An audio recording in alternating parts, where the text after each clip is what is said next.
할렐루야.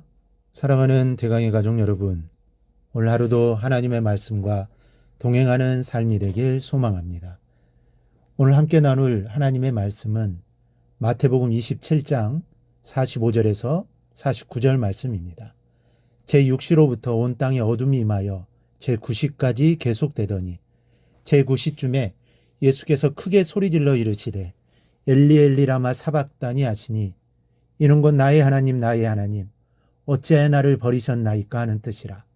거기 섰던 자 중에 어떤 이들이 듣고 이르되 이 사람이 엘리야를 부른다 하고 그 중에 한 사람이 곧 달려가서 해면을 가져다가 신포도주에 적시어 갈대에 꿰어 마시게 하거늘 그 남은 사람들이 이르되 가만두라 엘리야가 와서 그를 구원하나 보자 하더라. 아멘. 우린 어제 새벽 시간을 통해 예수님의 가상칠언 중 세 번째 말씀인 여자여 보소서 아들이니이다. 보라 내 어머니라는 말씀을 살펴보았습니다. 주님은 십자가에서 고통을 당하시고 죽는 그 순간까지 어머니에 대한 효를 다했던 것을 보았습니다. 오늘은 예수님께서 십자가상에서 남기신 7마디 말씀 중에서 네 번째로 하신 말씀을 살펴보며 함께 은혜를 나누고자 합니다.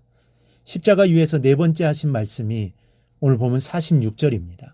제9시쯤에 예수께서 크게 소리질러 이르시되 엘리 엘리 라마 사박다니 하시니 이는 곧 나의 하나님 나의 하나님 어찌하여 나를 버리셨나이까 하는 뜻이라. 이 네 번째 말씀은 누가복음과 요한복음에는 없고 마태복음과 마가복음에만 기록되어 있습니다. 이 말씀은 한마디로 심판의 복음이라고 말할 수 있습니다. 그러면 이 심판의 복음이 우리에게 어떤 의미와 교훈을 주겠습니까? 먼저 이 말씀은 무죄하신 분께서 우리 죄를 위하여 심판받는 육체적 고통의 절규였습니다. 십자가형은 아무에게나 하는 것이 아니고 노예나 반란자나 흉악범에게 집행하는 것입니다. 십자가에다 제수를 못 박으면 그 고통은 형언할 수 없고 대개의 경우 당장 죽는 것이 아니라 여러 날에 걸쳐서 서서히 죽어가면서 끝까지 그 고통을 겪어야 하는 극형이었습니다. 예수님도 손과 발에 못이 박혔습니다. 그리고 예수님 운명하신 이후에도 옆구리를 창으로 찔리셨습니다. 안식일이 시작되기 전에 숨을 거두었는지 확인하기 위함이었습니다. 예수님이 십자가에 못 박힌 지 6시간 만에 비교적 빨리 돌아가셨습니다.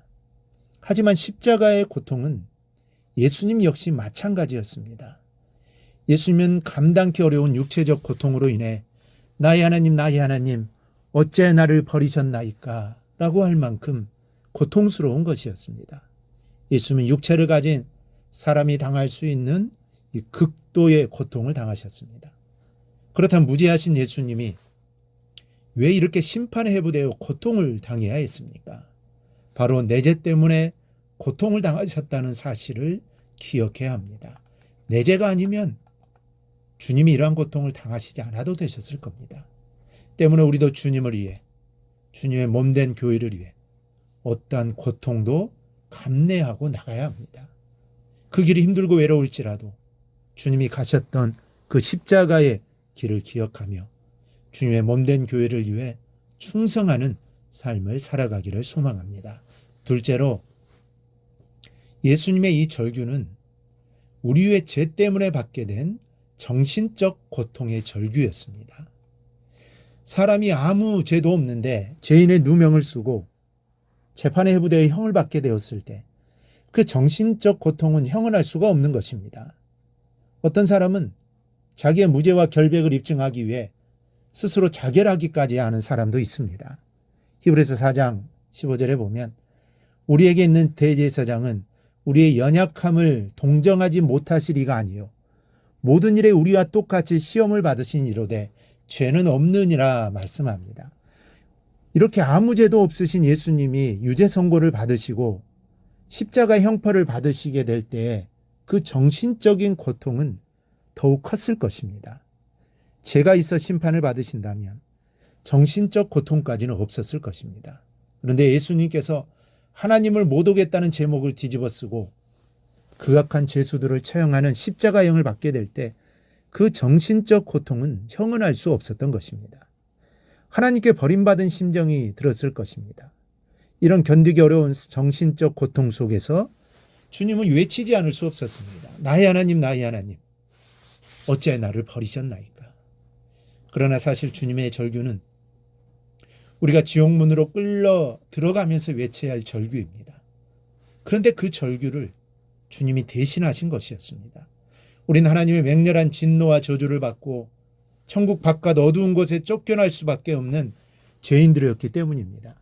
그러나 우리는 주님께서 우리 대신 고난을 당하시고 우리 대신 절규해 주심으로 말미암아 장차 마지막 때에 무서운 절규 대신 기쁨의 찬송을 부르게 되었습니다. 이것이 우리의 최고의 복입니다. 진정 우리는 이 세상 누구보다도 크고 놀라운 복을 받았습니다. 우리가 이 사실을 믿는다면 이 땅에서 아무리 열악한 상황에 놓인다 하더라도 그 입에서 기쁨의 찬송이 흘러나올 것입니다. 왜 예수님이 이렇게 정신적 고통을 당하셨습니까? 저와 여러분의 죄 때문입니다. 그러므로 우리들도 주님을 위해, 주님의 몸된 교회를 위해 정신적으로 고통받는 일까지도 감내하고 나가야 할 것입니다. 셋째는 우리의 죄 때문에 무죄하신 자로서 십자가의 심판을 받게 된 영적인 고통의 절규였습니다. 요한복음 1장에 보면 보라 세상 죄를 지고 가는 하나님의 어린 양이로다 말씀합니다. 주님은 세상 죄를 다 담당하신 어린 양으로 십자가의 못을 박히신 것입니다.